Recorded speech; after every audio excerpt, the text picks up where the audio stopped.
Greetings trainers, KuroBlitz here, and welcome back to another video. Today, I'm here to do some creative writing and elaborate on a little what-if scenario that I've been thinking for the Pokemon Journeys anime for quite a while now. One that involves exploring more of the Kanto region and what it has to offer besides the city of Vermilion and the cast of the Sakuragi Research Institute, to showcase the things that has changed since Ash's last visit here. One of the aspects that the Pokemon anime sadly never tackled again, especially now with Go as the second protagonist, is the incorporation of the Safari Zone challenges. A funny obstacle that for someone who wants to catch them all to reach Mew would be the logical next step forward. And as always, it is my job to write and deliver to you, the audience, what the writing staff sadly can't or won't. Therefore, I hereby present to you a precursor and a proper origin story to how Warden Kaiser bestowed the Safari Zone from Kanto to Mr. Baoba in Cyanwood Island of the Johto region, the hometown of Go's childhood friend and local Celebi chaser, Tokyo. That's right folks, I give you an original arc for the Pokemon Journeys anime, completely deviated from the canon and source material. The Fuchsia Festival arc. And without further ado, let's get started.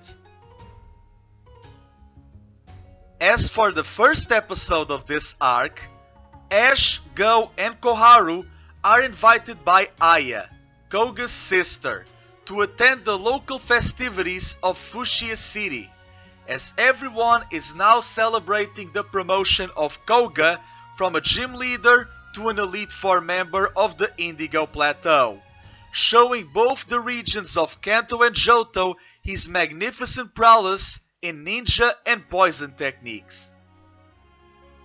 The trio is resting in the local Pokemon Center, where Ash states to Koharu that the Eevee of one of his closest friends and another coordinator just like Dawn, that being May, hatched here, and he vaguely remembers the areas of the surrounding neighborhoods, like the ninja school where Brock caught Bonsley and the Battle Pike where he faced the Frontier Brain Lucy and her Seviper along with his newly evolved Donphan.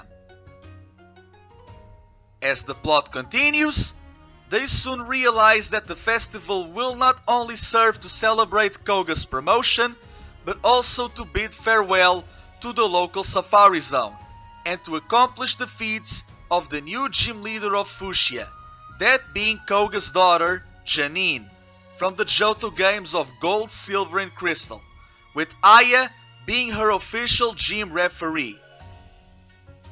However, Janine, despite of being ready and capable for such task, her confidence is lacking, as she doesn't want for the citizens to think that she's only the second fiddle of her father's work, a feeling that Koharu knows all too well and she completely understands. For the second episode, Go receives a notification from Project Mew, that being another trial mission from Asahi, to capture a Nidoqueen who knows the move Surf, which he does by competing in the final game of the Safari Zone, which he ends up winning despite of not capturing any Pokemon besides the required one to get the token. It seems like using mud and bait isn't his specialty after all.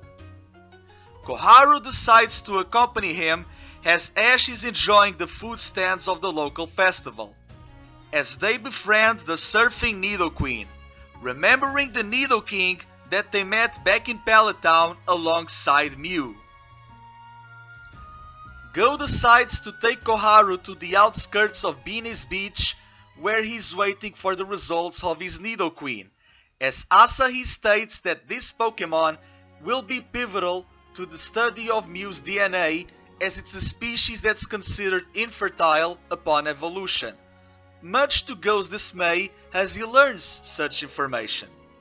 However, not all hope is lost, as Nidoqueen is allowed to stay with Go after her biological samples were analyzed, being a mother figure to his baby Nidoran, as she teaches his Beedrill the move Drill Run, while Cinderace does his best to learn Gunk Shot and Scorching Sands, both moves that he will master later on during this arc as he trains. As for the third episode, Ash and Gengar are all psyched to battle Janine, even though it wouldn't be an official match for the World Coronation Series as she's not registered for such competition. And even more psyched as he loved how Go's Inteleon was able to perfectly copy Koga's ninja movements, as Grookey was able to learn even about medicinal herbs. After her day with Go, Koharu asks to be the one to battle Janine instead of Ash, wanting to prove her worth and independence as well, being her first opponent in a double battle no less, as she calls out for Yamper much to the surprise of everyone present, and now she, alongside her Yamper and Eevee, are going to battle Janine and her Ariados and Venomoth. As expected, the crowd is tough to both parties, but neither girl falters. Eevee is able to hold her own by copycatting poison moves and withstanding the move Toxic. As for Yamper, since he can't sadly counter such moves with Dig or Psychic Fangs, since those are moves that only Bolt Hunt can learn, I've decided to give him Flame Charge, a move that increases his speed and a nice nod to his camaraderie with Go's Cinderace, a move that can counter the bug side of Janine's Pokémon.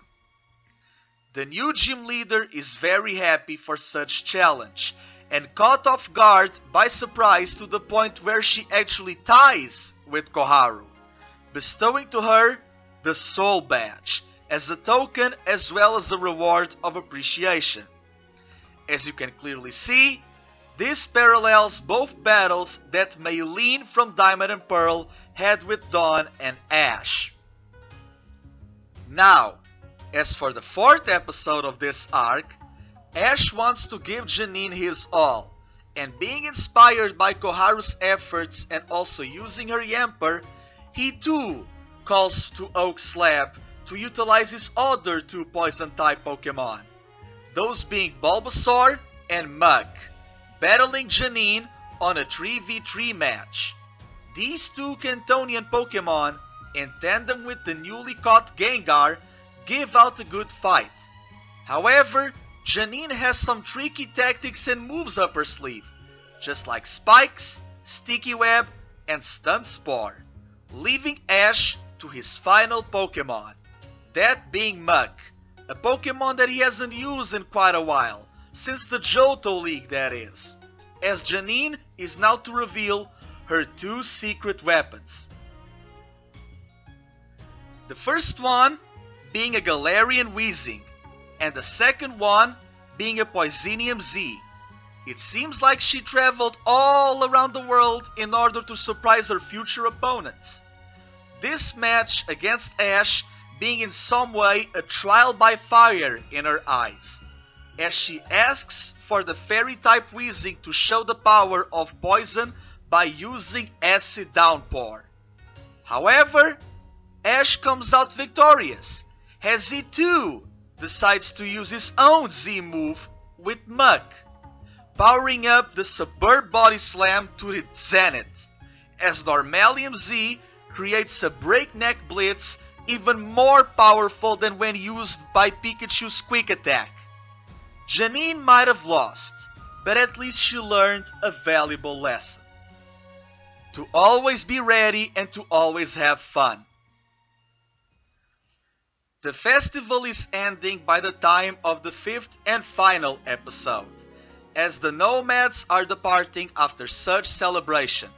However, Ash and the others hear an explosion in the horizon.